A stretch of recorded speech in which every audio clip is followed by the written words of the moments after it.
은혜로운 저녁입니다. 본문 말씀은 고린도전서 4장 2절 말씀을 본문으로 잡았습니다. 고린도전서 4장 2절 유명한 말씀이죠. 맡은 자들에게 구할 것은 충성이니라. 맡은 자들에게 구할 것은 충성이니라. 제가 금년에 이 재무부장을 처음으로 이렇게 맡았습니다. 여기에 온 지 2년뿐이 안 됐는데 이렇게 중책을 맡게 됐습니다. 그래서 왜 재무부 일을 서로들 안 하려고 할까? 온 지 2년밖에 안 됐는데 나한테 이렇게 굴러 들어왔을까? 하고 생각을 해봤습니다. 그랬더니 성경에 그 이유가 나와 있더군요. 먼저 이 재물로 인해서 패가 망신한 예가 성경에 큰 것만 4가지가 나와 있습니다. 재물 때문에 패가 망신한 경우. 첫 번째가 여호수아 7장에 보면 아간이라는 사람이 나옵니다. 여호수아 7장 아간, 여리고 성을 점령할 때 하나님께서 소나 양이나 사람이나 또 어린아이나 노인이나 사람도 싸그리 죽이고 가축도 싸그리 죽이고 재물도 싹 태워버리라 그랬습니다. 근데 이 아간이라는 사람이 막 이제 여리고 성벽이 무너지고 돌격 앞으로 막 해서 막 죽이고 이렇게 하고 한다 보는데 보니까 참 금덩어리도 보이고 은덩어리도 보이고 외투도 보이고 그런 것이죠. 좌우를 살펴갖고 보니까 또 아무도 없는 거예요. 이래서 아간이 훔친 게 뭐냐면은 외투 한 벌과 은 200개, 금 한 덩어리. 이것을 얼른 자루 속에다 넣어갖고 막 남들 전쟁하기 바쁜데 그 사이에 또 전쟁도 하고 또 이걸 숨겨놓고 또 전쟁도 하고 또 나중에 들키지 않게 또 밤을 이용해서 그걸 또 자기 텐트 밑에 숨겨놨습니다. 아무도 못 봤겠죠. 이래서 아간은 야 아무도 모르겠지, 누가 보랴, 본 사람도 없겠지, 내가 다 눈치 보고 눈치껏 이렇게 숨겨놨는데 근데 과연 그럴까요? 하나님께서 다 보고 계신 거죠. 우리는요 숨길 게 하나도 없어요. 사람은 숨길 수 있어도 하나님을 숨길 수가 없습니다. 우리 마음속까지 다 들여다보고 있대죠. 마음속. 그러니 이 아간은 참 하나님을 숨기려고 했습니다. 하나님도 모르시겠지. 그 다음에 이제 전쟁을 했는데 아이성을 쳐들어갔는데 조그만 성이거든요. 근데 형편없이 패하고 많은 사람도 죽었습니다. 그래서 여호수아가 기도를 했더니 너희 중에 범죄한 자가 있어서 죄가 있기 때문에 전쟁에 승리할 수가 없다고. 또 제비뽑기로 이 아간이 적발이 됐습니다. 그래서 아간이 앞으로 나와서 다 솔직하게 얘기한 거예요. 금 한 덩어리, 은 200개, 또 외투가 탐이 나서 숨겼습니다. 제가 그것을 가지려고 몰래 숨겼습니다. 제 텐트 밑에 파보십시오. 그래 가서 파봤더니 다 나왔죠. 그러자 이 가족은 어떻게 됐을까요? 여호수아 7장에 보면 아간과 그 아들과 딸들과 가축들과 또 텐트, 그 모든 것을 다 아골 골짜기로 가지고 와서 사람들을 돌을 던져서 치고 돌을 던져서 쳐 죽이고 그 다음에 다 불태웠습니다. 아골골짝 빈들에도 복음 들고 가오리다. 그 아골골짝입니다. 참 얼마나 무섭습니까? 그러니까 사람들이요, 재물을 본다. 그러면은 돈을 다루거든요. 5만 원짜리, 만 원짜리, 5천 원짜리, 1,000 원짜리 막 있는데 5만 원짜리 탁 보면 이거 한 장만 넣을까? 보는 사람 없는데 이래갖고 슬쩍 할 유혹을 많이 받는 곳이 이 재무부일입니다. 그러니까 서로를 유혹받아갖고 이 아간처럼 패가 망신할까봐 재무부일을 서로 못해요, 나 못해요, 이렇게 하는 것 같습니다. 두 번째, 열왕기하 5장에 보면 나만 장군의 이야기가 나옵니다. 그 나만 장군이 문둥병에 걸려갖고 고치질 못하고 있는데 그 여종의 그 조언으로 선지자 엘리사를 찾아가죠. 그래서 엘리사가 요단강에서 7번 목욕을 하면 난다. 이렇게 이제 나왔어요. 그러니까 나만 장군이 너무 기뻐서 예물을 가져온 걸 이렇게 드리려고 하니까 엘리사가 하나도 받지를 않는 겁니다. 그냥 가져가라고. 하나도 안 받겠다고. 하나님의 은혜는 거저 주시는 은혜니까 그거 다 가져가라고. 그런데 엘리사의 그 사환인 게하시가 보니까 우리 주인이 정말 지나치게 결벽증이 있는 것 같은 그런 느낌이 든 거예요. 그래갖고 나만 장군이 고맙다고 이렇게 재물을 주려고 하는데 왜 그걸 안 받으실까 하면서 나라도 조금 취하자 이래갖고 몰래 뒤따라갔습니다. 따라가서 한참 간 후에 나만 장군에게 가서 우리 주인이 조금만 받아오라고 했습니다. 그랬더니 얼씨구 좋다, 다 드리고 싶은데 아니에요. 그게 아니고 은 2달란트 하고 옷 2벌만 주시면 되겠습니다. 여기서 은 2달란트는 어느 정도 되는 양이냐면요,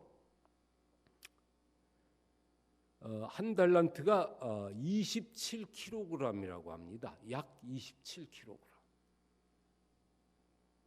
제가요 눈이 오는 날 그 송죽초등학교에서 이제 안전지킴이 하다가 눈길에 자동차가 미끄러질까봐 이제 염화칼슘을 뿌려야 되거든요. 그래갖고 염화칼슘을 빨리 옮겨가서 뿌리려고 확 들다가 허리가 삐끗했어요. 그래갖고서 3일쯤 지났는데요. 이제 95% 정도가 다시 회복이 됐습니다. 저희 집사람 또 장모님 병원에 가봐야 되지 않겠냐. 인터넷 의학 백과사전에 의하면 저절로 낫는 병이라고. 인터넷 의학 백과사전 삼성 서울병원에서 전문의가 올린 글인데 보면은 저절로 다 낫는다고 아무 걱정하지 말라고 그랬는데 왜 병원에 가냐고. 그래서 이제 안 갔더니 막 걱정을 하는 거예요. 근데 하루 지나니까 80%가 아물고, 이틀 지나니까 90%가 아물고, 3일 지나니까 95%가 아물었는데요. 그 20kg짜리 염화칼슘 한 자를 갑자기 들어올리는데도 이렇게 힘이 들어서 이렇게 허리가 뼈는데, 이 은 한 달란트는 27kg입니다. 이거를 2달란트를 달라 그랬어요. 그래서 이 게하시 혼자서 이걸 들 수가 있겠습니까? 54kg인데요. 그래서 이 나만 장군이 자기 부하를 시켜서 갖다 주라 그랬습니다. 부하 2명을 시켜서. 그 게하시가 자기 집에다 갖다 놨어요. 그리고서는 이제 돌아가라고. 그리고서 이제 시침이 뚝 떼고 엘리사 선지자에게 왔습니다. 근데 엘리사 선지자가 벌써 천리안을 가진 사람인데, 앉아서도 천리를 보고 누워서 만리를 보는 사람인데, 이 게하시가 그것도 모르고 그 자기 주인을 속였습니다. 그래서 엘리사가 게하시에게 뭐라 그랬냐면, 너에게 나만이 걸린 문둥병이 너에게 옮겨지리라. 그렇고 이 게하시에게 그 문둥병이 옮겨졌어요. 그 후로는 그 열왕기하 5장 6장부터는 게하시의 이름이 안 나옵니다. 이제 그 문둥병, 저주를 받은 병이라고 하죠. 이 재물에 대한 욕심 때문에 이렇게 저주를 받았어요. 그러니까 사람들이 말이죠, 이 재무부를 안 보려는 거예요. 돈을 만지다 보면 자기도 유혹에 빠져갖고 이렇게 될까봐 겁나는 거죠. 또 예수님의 12제자 중에 가룟 유다, 이 가룟 유다가 돈주머니를 맡았거든요. 돈주머니 맡다 보면 욕심이 생기죠. 그래서 그는 그 얼마를 이렇게 개인적으로 횡령한 거죠. 그런 것을 했다고 합니다. 그가 가난한 사람들을 위해서 한 것이 아니라 저가 자기 사적인 일로 이렇게 슬쩍슬쩍 썼다, 이런 얘기가 나오죠. 더군다나 가룟 유다는 예수님을 팔 때 몇 냥에 팔았습니까? 은 30냥에 팔았습니다. 또 요셉은 은 몇 냥에 애굽으로 팔려갔을까요? 요셉은 20냥에 팔려갔습니다. 예수님은 30냥에 팔렸습니다. 영국의 어떤 왕이 자기의 그 존재를 대단하게 생각했습니다. 그래서 중세 시대거든요. 영국 중세 시대에는 이제 주교가 있습니다. 종교 지도자 주교가 있어서 대주교한테 이 왕이 나의 가치가 얼마쯤 된다고 생각하는가라는 질문을 했습니다. 그래서 대왕님의 가치는 뭐 셀 수 없는 가치가 있습니다. 수억 냥으로도 살 수 없는 굉장한 존재이십니다. 이런 대답을 기대하고 질문을 했는데 그 대주교가 뭐라 그러냐면 왕의 그 대왕님의 가치는 29냥입니다. 은 29냥입니다. 그랬고 어째서 내가 그 은 29냥뿐이 안 되는 것이요? 그랬더니 만왕의 왕이신 예수님이 30냥에 팔리셨고 또 국무총리를 했던 요셉은 20냥인데 예수님은 왕은 요셉보다는 더 높지만은 예수님보다 못하니까 29냥 정도 되겠습니다. 이런 말을 했다고 합니다. 가룟 유다가 은 30냥에 예수님을 이렇게 팔아 넘겼습니다. 그런데 그 시대의 소망 여기 보면은 가룟 유다가요 돈이 탐나서 예수님을 판 것이 아니라고 합니다. 그것은 예수님을 위기 상황 속에 몰아넣으면 예수님이 메시아로서 기적과 능력을 보여줄 거라는 기대 속으로 들어가서 그렇게 한 건데 막상 예수님이 무기력하게 잡혀가고 이렇게 십자가에 달리시는 걸 보자 가룟 유다가 돈을 다시 반환하자 돌려주면서 반환을 했습니다. 그리고 회개하면 되는데 자살을 하고 말았습니다. 이게 다 돈 때문에 그런 것이 아니겠습니까? 다른 목적도 있습니다만 돈이 조금 연관이 돼 있습니다. 자, 마지막으로 초대교회에 보면 사도행전 5장에 아나니아와 삽비라 이야기가 나옵니다. 당시 초대교회의 분위기는요, 전 재산을 팔아서 교회에 헌납을 하고 교회에서는 그것을 받아다가 공동체 사회를 이루고 있었습니다. 네 것 내 것이 없이 우리의 것. 그래서 필요한 사람에게 나눠주고 함께 쓰는 이러한 분위기였거든요. 근데 아나니아와 삽비라가 이제 전 재산을 다 팔아갖고 바치려고 보니까 아까운 생각이 들었죠. 그래서 그 중에 얼마를 몰래 숨겨놨습니다. 그리고 나머지를 바치면서 이것이 저희가 가진 전 재산입니다. 내놨어요. 베드로가 물었죠. 이것이 정말 전 재산이냐? 그랬더니 예, 그렇습니다.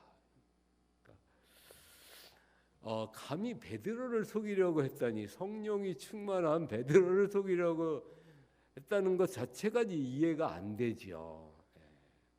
근데 사람은요, 그 하나님을 의심하고 성령님을 의심하고 그럽니다. 아간도 그랬죠. 설마 하나님이 보시랴? 사람도 아무도 본 사람이 없는데 이렇게 하기가 쉬운데 하나님 다 보고 계셨어요. 베드로에게 다 아리켜줬죠. 일부를 감췄다. 그래갖고 베드로가 혹독한 징벌을 내리죠. 내가 죽을 것이다. 그래서 아나니아와 삽비라가 죽었는데요. 너무한 거 아니냐 그런 생각이 많이 들었습니다. 저도 많이 들었습니다. 그래서 좀 거짓말 좀 했다고 해서 죽이기까지 너무 심한 거 아니냐? 하나님 이거 어떻게 된 겁니까? 이건 너무 심한 거 아닙니까? 이렇게 기도 중에 질문을 했습니다. 하나님께서 기억나게 해주신 구절이 고린도전서 11장 30절에서 32절 말씀이었습니다. 거기에 보면은 고린도 교회가요 성만찬을 가지고 죄를 범합니다.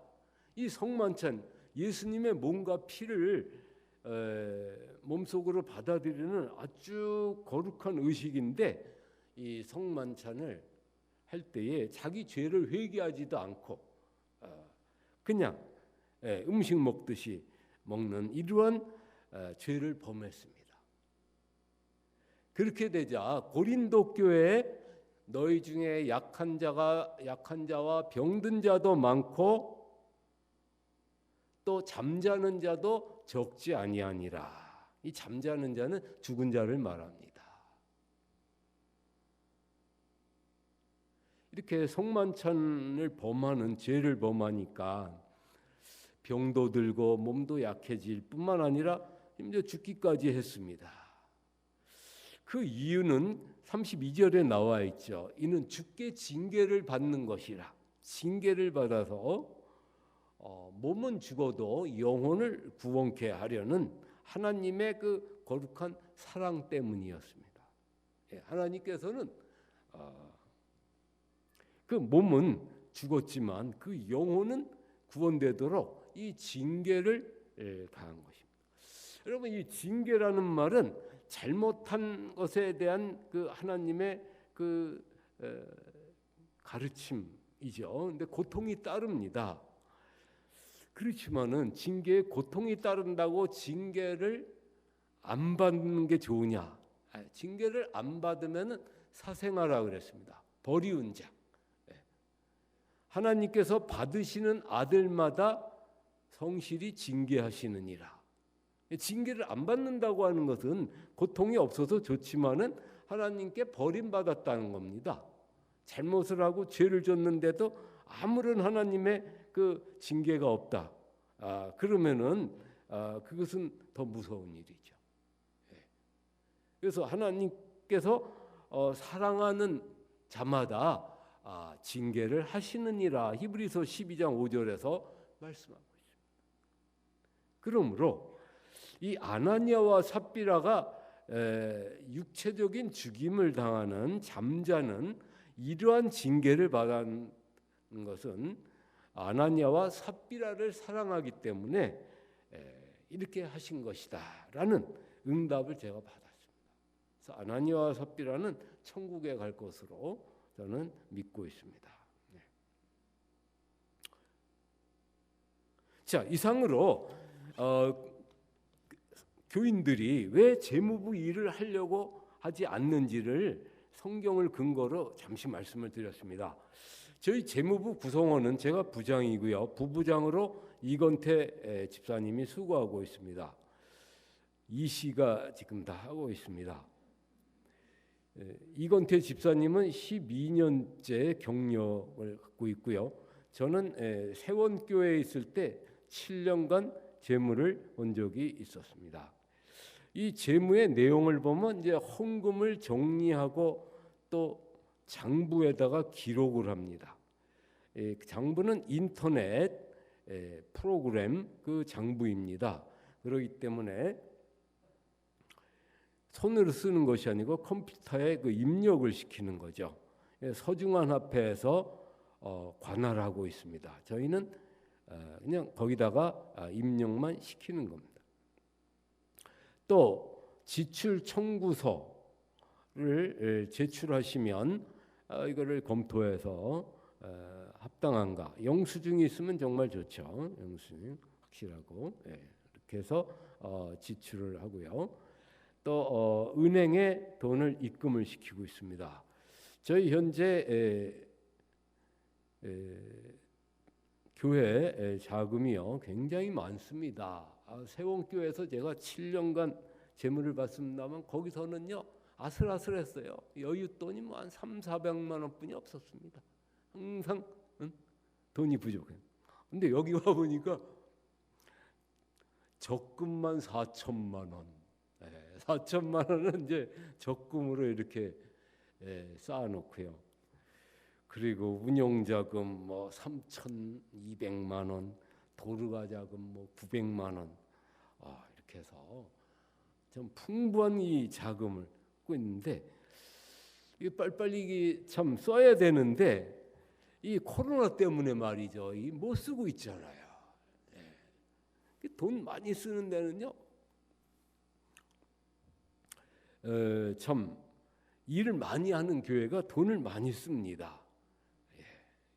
이제는 일을 하니까 돈이 안 나가서 그냥 막 쌓이기만 하는 겁니다. 언젠가는 하나님께서 사용하실 거로 봅니다.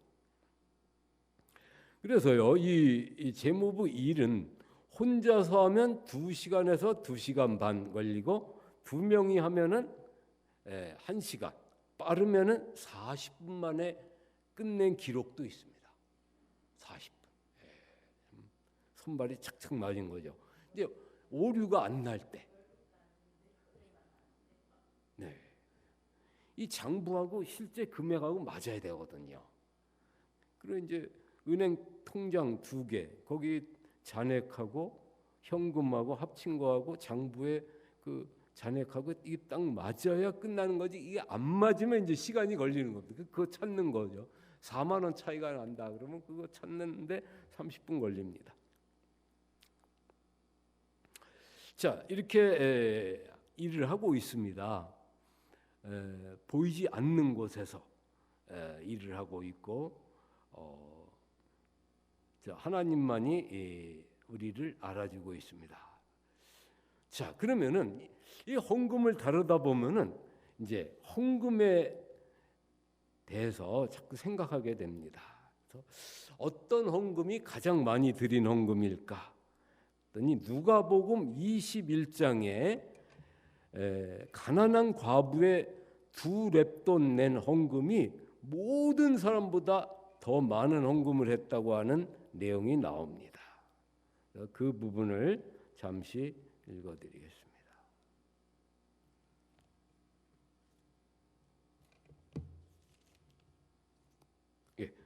누가복음 21장 1절부터 4절입니다.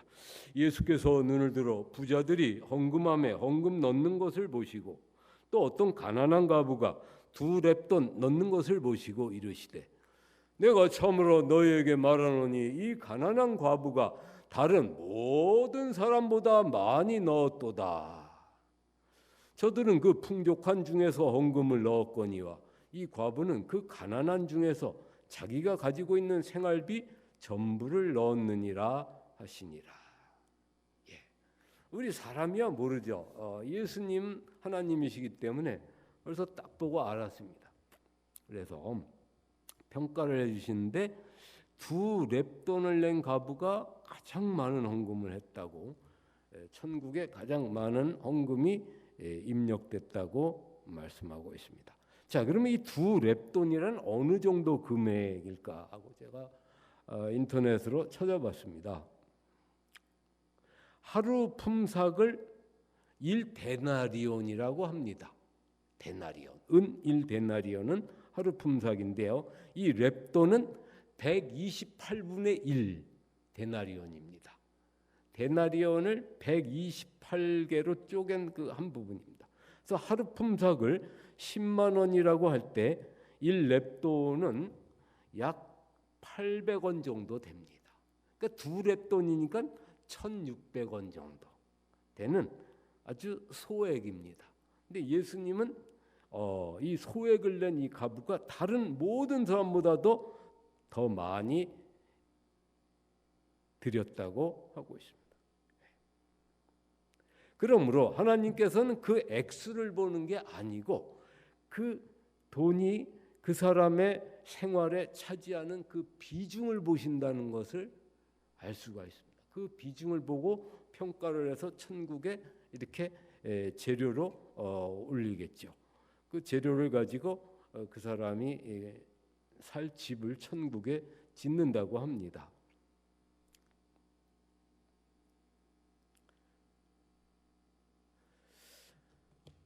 자, 그러면 이제 헌금 내는 거에 대해서 11조가 있고요. 말라기서에 보면은 10분의 1은 하나님의 것이라고 나와 있습니다.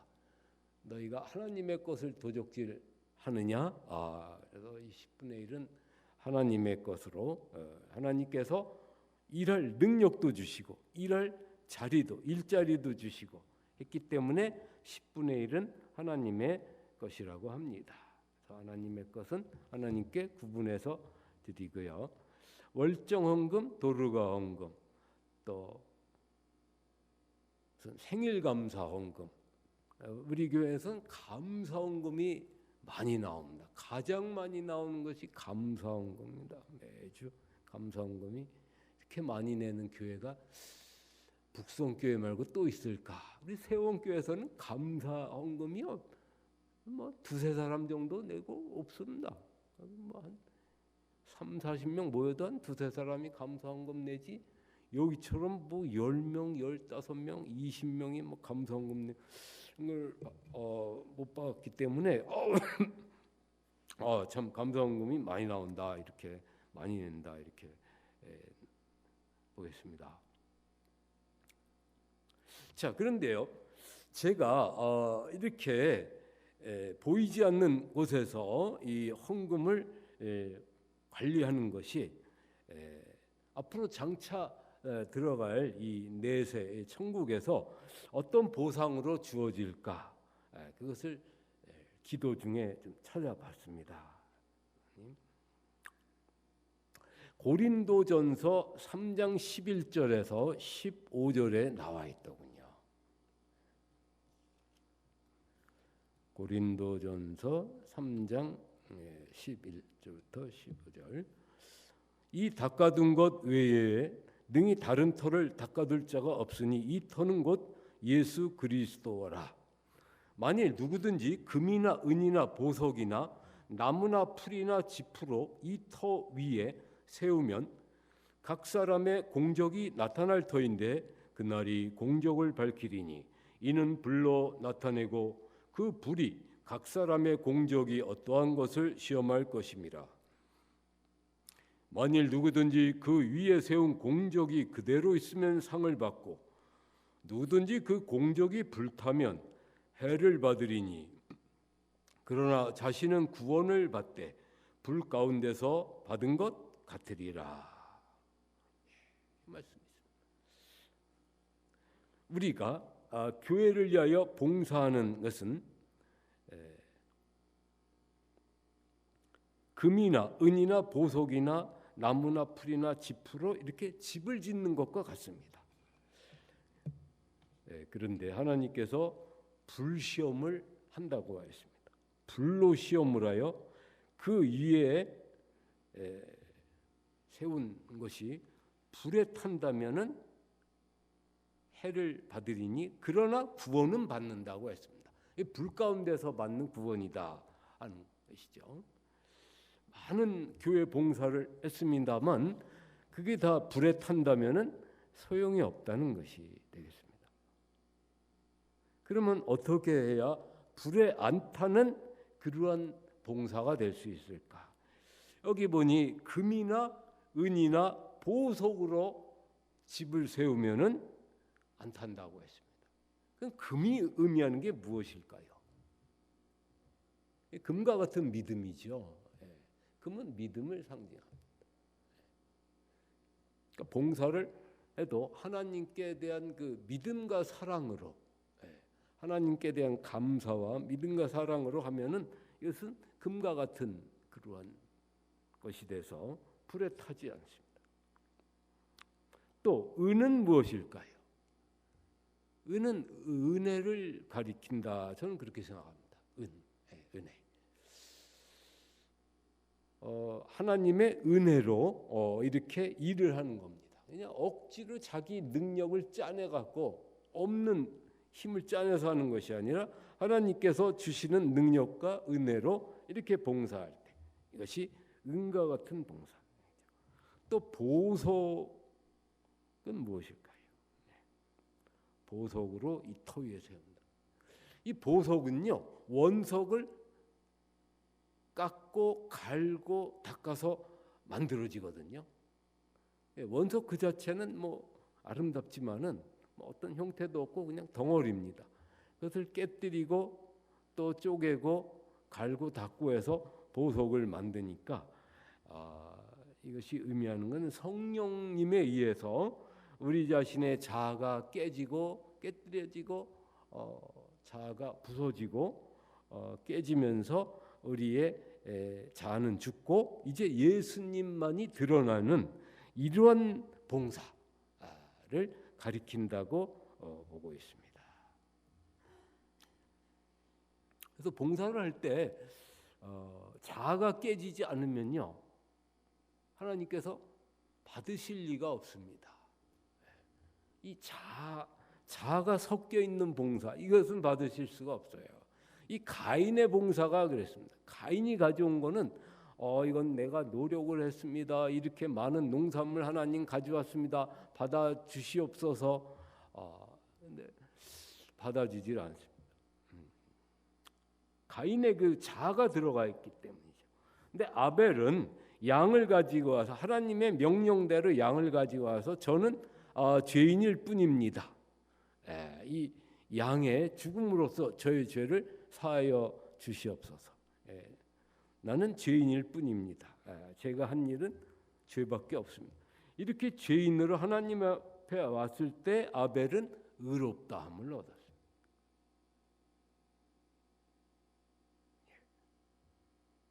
예수님께서도 나를 따라오려거든 자기를 부인하고 자기 십자가를 지고 나를 따를 것이니라고 했습니다.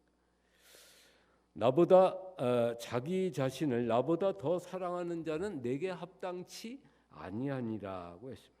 우리는 예수님 앞에 자기를 부인할 필요가 있습니다. 그래야 비로소 보석과 같은 봉사가 되는 것입니다.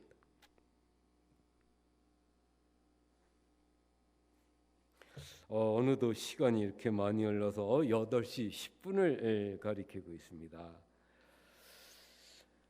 자, 우리가 참 이렇게 재무부일뿐만 아니라 교회 모든 봉사를 성경에 비추어서 살펴보았습니다.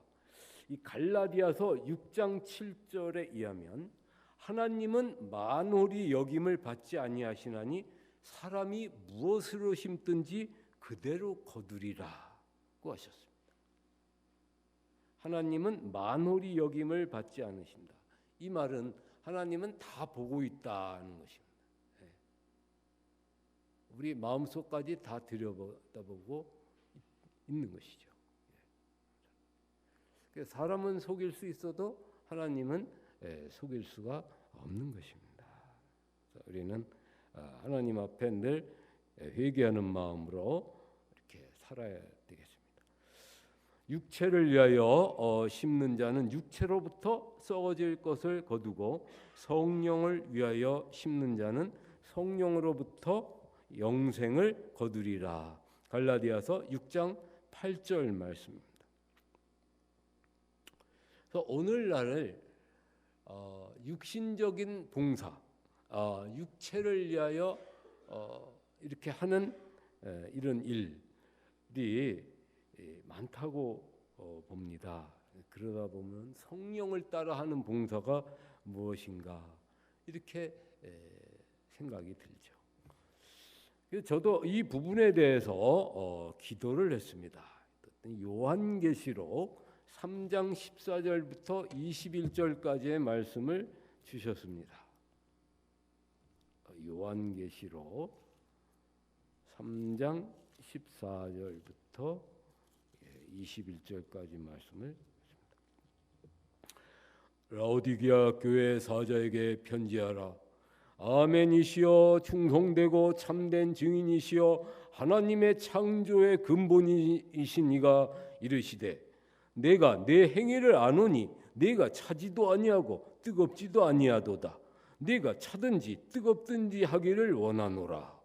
네가 이같이 미지근하여 뜨겁지도 아니하고 차지도 아니하니 내 입에서 너를 토하여 버리리라. 네가 말하기를 나는 부자라 부요하여 부족한 것이 없다 하나 네 곤고한 것과 가련한 것과 가난한 것과 눈먼 것과 벌거벗은 것을 알지 못하는도다. 내가 너를 권하노니 내게서 불로 연단한 금을 사서 부요하게 하고 흰 옷을 사서 입어 벌거벗은 수치를 보이지 않게 하고 안약을 사서 눈에 발라 보게 하라. 무릇 내가 사랑하는 자를 책망하여 징계하노니 그러므로 내가 열심을 내라 회개하라. 볼지어다 내가 문 밖에 서서 두드리노니 누구든지 내 음성을 듣고 문을 열면 내가 그에게로 들어가 그와 더불어 먹고 그는 나와 더불어 먹으리라. 이기는 그에게는 내가 내 보좌에 함께 앉게 하여 주기를 내가 이기고 아버지 보좌에 함께 앉은 것과 같이 하리라. 아멘. 우리가 이기는 자가 되면 얼마나 큰 축복이겠습니까? 이기는 자가 되면 예수님과 함께 이 보좌에 앉아 1000년 동안 인류를 재판하고 심판하는 그런 일을 하게 될 것입니다. 그러기 위해서는 어떻게 하라고 했죠? 네가 열심을 내라 회개하라. 그리고 예수님을 영접하라고 했습니다. 내가 문 밖에 서서 두드리노니 누구든지 내 음성을 듣고 문을 열면 문을 열라. 예수님을 모셔드리고 예수님의 음성을 따라서 살아가라고 하고 있습니다. 차지도 아니하고 덥지도 아니하고 하나님은요 아예 찬 거를 더 좋아해요. 미지근한 것보다 아주 찬 거. 하나님 안 믿겠어요. 하나님 떠나겠어요. 이렇게 하는 걸 더 좋아한다고 했습니다. 하나님을 믿을 땐 뜨겁게 믿든지 아니면 아닌 것 같으면 그냥 하나님 안 믿겠어요 하고 하는 이런 것을 미지근한 믿는 것도 아니고 안 믿는 것도 아니고 이런 것은 하나님께서 싫어한다고 했습니다. 내 입에서 너를 토하여 내치리라.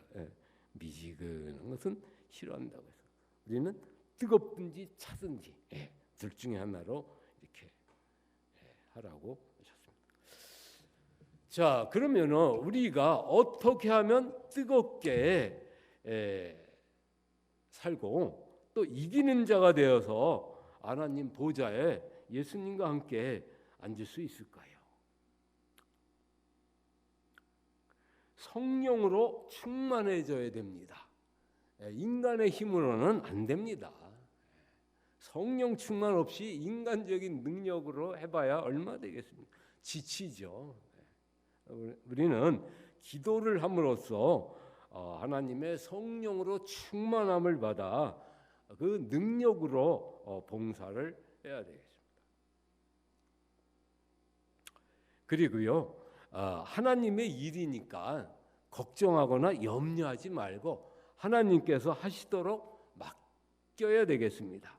내가 하려고 애쓰거나 조바심 내거나 하지 말고 성령님께 다 맡겨서 성령님께서 주시는 그 생각대로 또 어떤 소원대로 우리가 할 때에 하나님의 뜻대로 하는 봉사가 될 거라고 생각이 됩니다.